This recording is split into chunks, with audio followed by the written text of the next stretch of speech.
So many footballing fans will remember the blue and white stripes in Malaga ripping up European football just over a decade ago, but a decade later, the club faces the real threat of relegation to the Spanish third division, a league which they haven't been in since 1998. So that begs the question, what on earth has gone on? We've come down to Malaga to check out what is the story here, and also to tell the story of how a financial takeover can also represent a poison chalice. So the story begins in 2009 when Malaga were experiencing financial difficulties despite being placed okay in the Liga. The club owner at the time had a solution to this, and it's quite a simple one: find a rich buyer.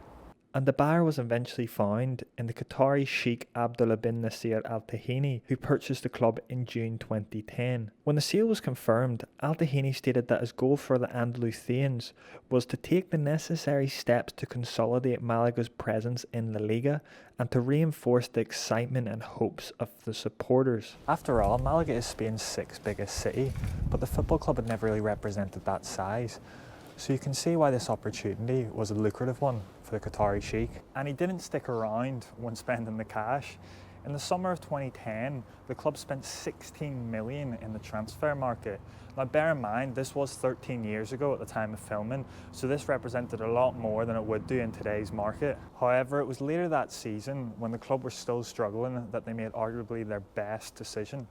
And that was to bring in Manuel Pellegrini as the manager. This is someone who'd been sacked by Real Madrid the following season, despite finishing at 99 points in the table, of course getting beat by that prime Barcelona side. From this moment it was clear that Al-Thani was ready to spend whatever money necessary to help Malaga rise through the La Liga table. In January 2011, the club brought in big names like Martin de Michelis from Bayern Munich and Giulio Baptista from Roma. These signings saw them finish the season comfortably in 11th position, which marked an improvement from the 17th place position the season before. But the club and its owner weren't content with being a mid-table side. In that summer of 2011, the money really started to flow. Players like Joaquin, Nacho Monreal and young talent Isco were all signed. But it was the signing of Santi Cazorla for 23 million euros, which was a huge sum at the time, which really showed that Malaga wanted to progress up the table as a side. And when the season started, this is what their starting 11 looked like. Now, as you'd expect, the club were obviously going to improve with players like this coming in, and they actually finished in 4th place that season, allowing them to qualify for the Champions League the following season. But the financial impetus that the Qatari owner had put into the club was already beginning to catch up with him. And by the summer of 2012, the club had already had to begin to sell some of its best players, literally just the ones they brought in a few years before, to really push themselves up in the table. And this was amongst reports that they were struggling to pay things like wages for these players. They were struggling to pay for payments for these players to other clubs that they bought them from, and as well that they'd already had trouble with the Spanish tax authorities.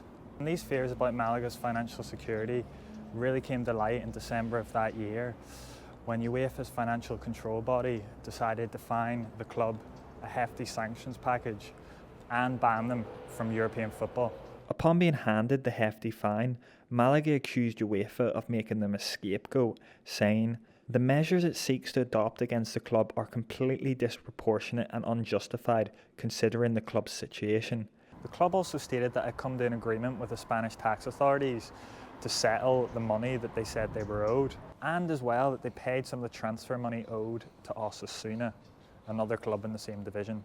But in and amongst that chaos, Malaga did pull off an impressive Champions League campaign, and that after all is what many footballing fans remember them for. They beat teams like AC Milan, Zenit St Petersburg and Porto along the way, only to go out in dramatic and controversial fashion as Borussia Dortmund scored 2 last-minute goals against them in the quarter-final stage. Malaga would end up finishing 6th position during this season, which in any other circumstance would have seen them qualify for the Europa League.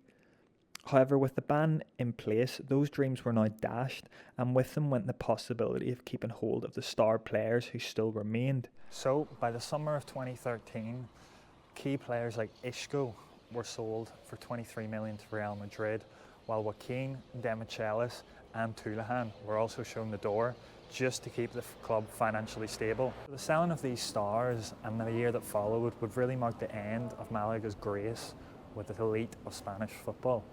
Now, they did stay in the division for 5 more years, finishing mid-table at times, but ultimately the finances did not improve, and by 2018 they had been relegated to the Segunda Division, where they remain today.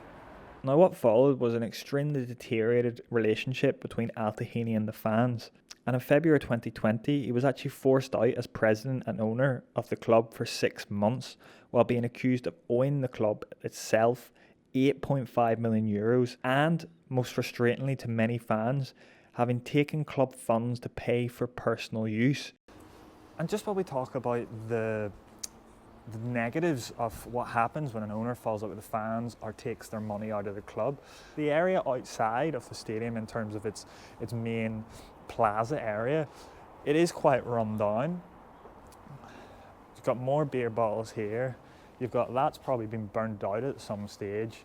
More just rubbish left, and down this whole way, down the side of the stadium, it's just all rubbish. It just looks old, and you can tell that this is what happens when you've had those 3 or 4 years of European football because of this money. But when the money comes out, there's no way of moving the club forward as such, and you can really see that of where the club is now. Now, if you think about clubs more like Atletico Madrid rather than your Barcelonas and Madrid, that was a club Malaga were looking to almost emulate to get into their level of consistently good performances. And this is the difference that we have now, that Atletico Madrid are playing in a brand new stadium and Malaga are still playing in quite a rundown. While it is very nice aesthetically, you can see how things are starting to fall a bit on the outside.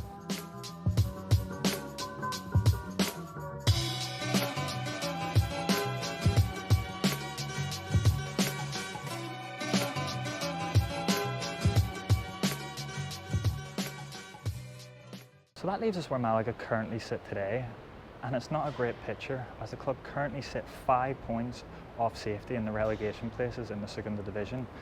They're facing high-flying Burgos today, and it'll be a real challenge, because you just feel if that potential 8-point deficit between themselves and safety comes about after today's fixtures, it could be a real difficult task for them to recover. We've come down to the game to see how they're approaching this relegation battle, and just to really tell if they will be able to actually remain in the Segunda Division this season.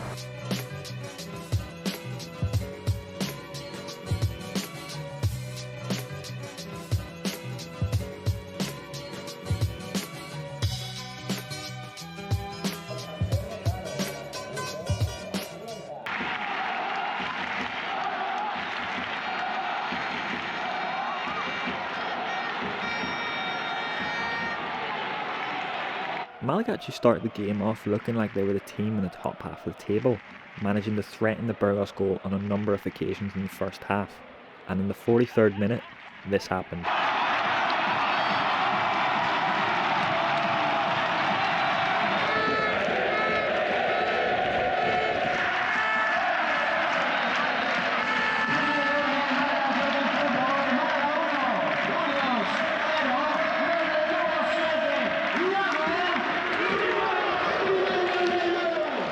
However, in a tightly contested second half, the team failed to stop an attack from Burgos, leading to an equaliser.